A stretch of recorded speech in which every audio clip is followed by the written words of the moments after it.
Aujourd'hui, on va répondre à la question « Que faire si mon milieu, mon environnement de travail ne me convient plus ?» Comment faire, comment réagir pour que ça change et que tu te sentes mieux?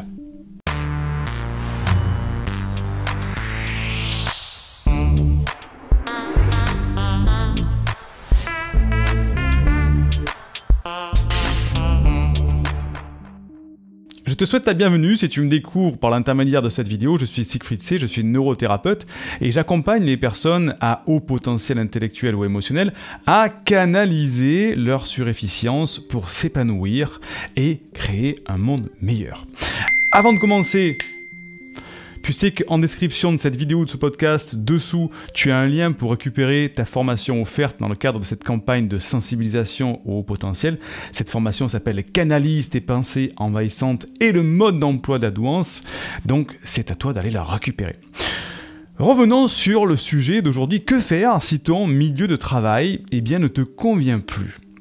Quand tu es dans un... Alors, je te parle de milieu de travail, mais ça peut être aussi un autre contexte social, il n'y a pas que le travail, c'est ton environnement même tout court.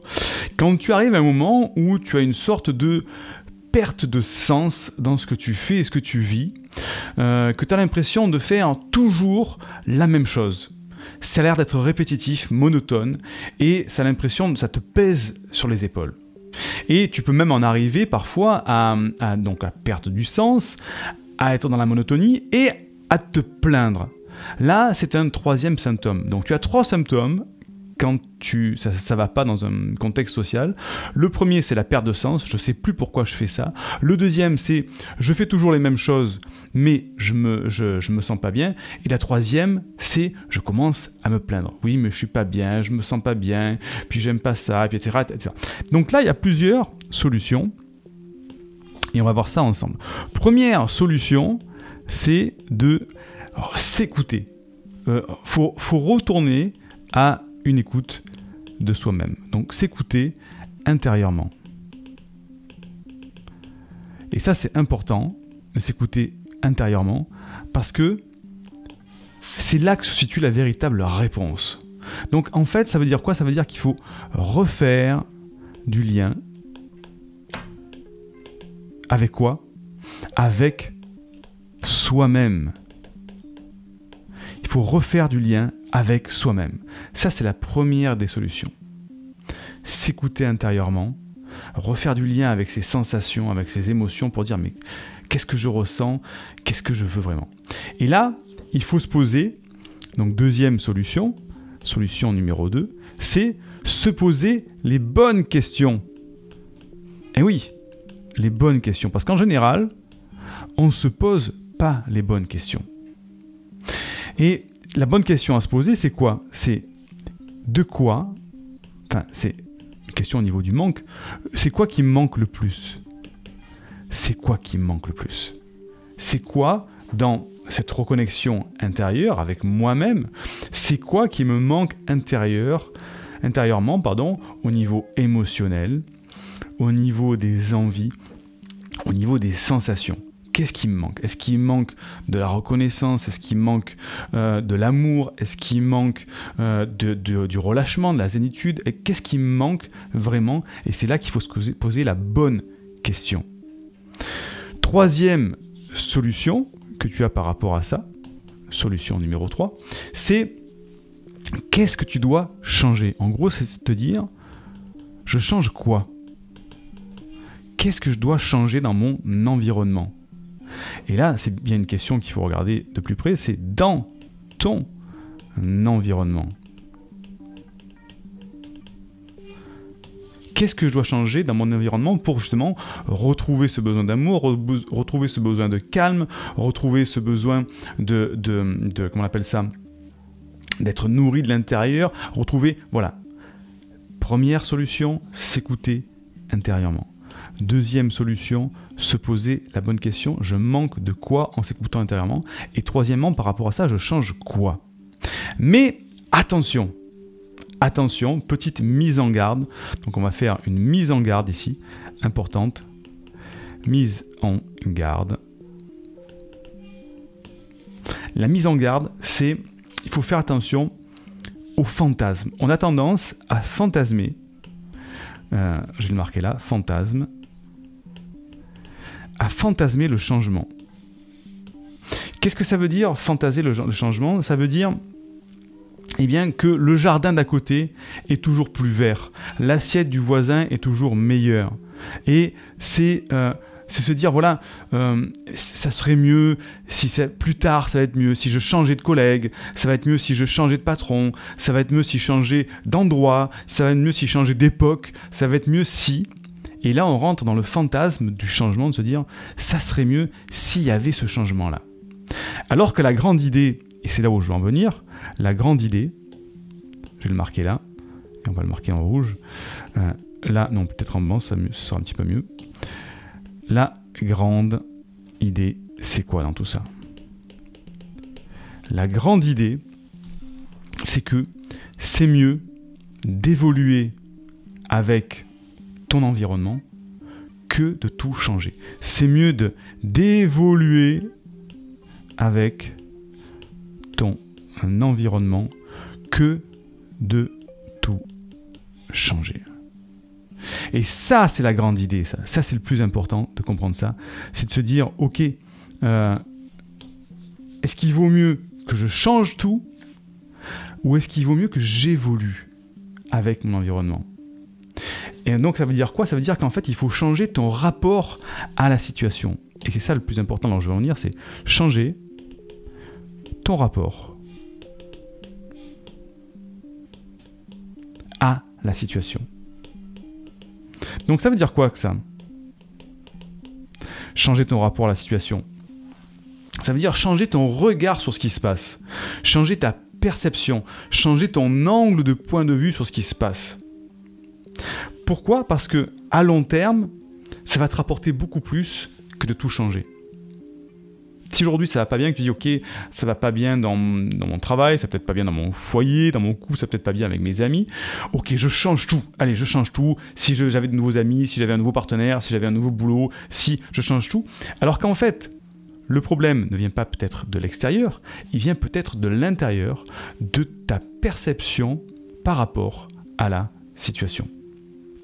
Donc c'est mieux d'évoluer avec ton environnement que de changer tout. Parfois, c'est vrai qu'il faut changer, hein, dans certains cas. J'en parlais dans le cas des pervers narcissiques, et ben, il faut changer son partenaire. Mais il y a d'autres cas où c'est pas la peine de changer, il vaut mieux évoluer. Et donc, changer son rapport, c'est quoi? C'est faire ce qu'on appelle un reframing. Un reframing, on appelle ça. C'est-à-dire changer son point de vue par rapport à une situation.